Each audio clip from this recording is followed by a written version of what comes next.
Both of our parents were farmers, and I think it's in your blood.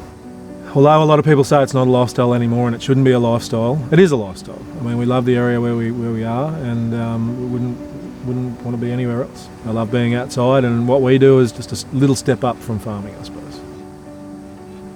We were working for someone else after our first venture didn't work out, and we had done that for a couple of years. We kind of wanted to start looking at settling something for ourselves. So we basically advertised in about 3 or 4 different papers saying that there was a young motivated couple looking for a potential business, that people were willing to help us out just to get started. We basically moved in within a month, and the previous owner showed us the ropes. We did what he did, didn't change much at all for the first year or two.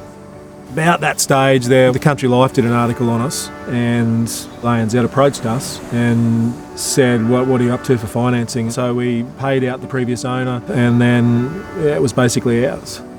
We made as much mango and as much fruit as we could with those 3 tunnels, and so we thought we have to put another tunnel in because we just can't supply all the customers that we've got. Like, we could see that the level of growth was way beyond what even those 3 tunnels could do. The whole health food industry and eating well and doing this sort of thing, it has kicked off. So we were growing really well, but at the same time we knew that the old facility was pretty well had it. We needed to upgrade or do something a lot better. We could see that down the track that we would be able to build a new facility, but then we applied for the Coles Nurture Fund, and that enabled us to at least get the ball rolling for a new facility. We sort of knew what we wanted, but it took a long time to plan out what we needed because there's not one of these things in Australia, so we couldn't copy anyone else. So I basically, for a good 18 months, didn't do too much in the shed. I was just making things sort of happen in the background so that it would happen down the bottom in the new facility. We wanted to test the tunnels because Cameron designed the tunnels way differently to the old facility, and we were really nervous that we'd put the product in and the next day it just wouldn't work, which was kind of the purpose of it, the whole facility. So if the tunnels didn't work, then the whole thing was going to be one big schmozzle. So the next day it was amazing, it worked.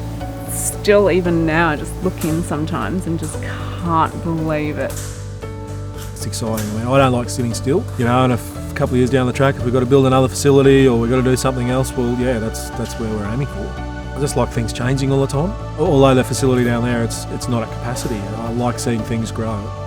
We're sending stuff into New Zealand, Singapore, and China is just about to kick off. We're just going to start slowly, just build it slowly, and we're pretty excited about that. 10 years ago, dried fruit was just dried fruit, where now people are actually picking up the packet and looking at the label and saying, well, what's in this? So you just cut it, put it in a dehydrator, and then take it out the next day when it's ready, and that's it, nothing else. I know a lot of people wouldn't be able to work together as closely as what we've done, but we have.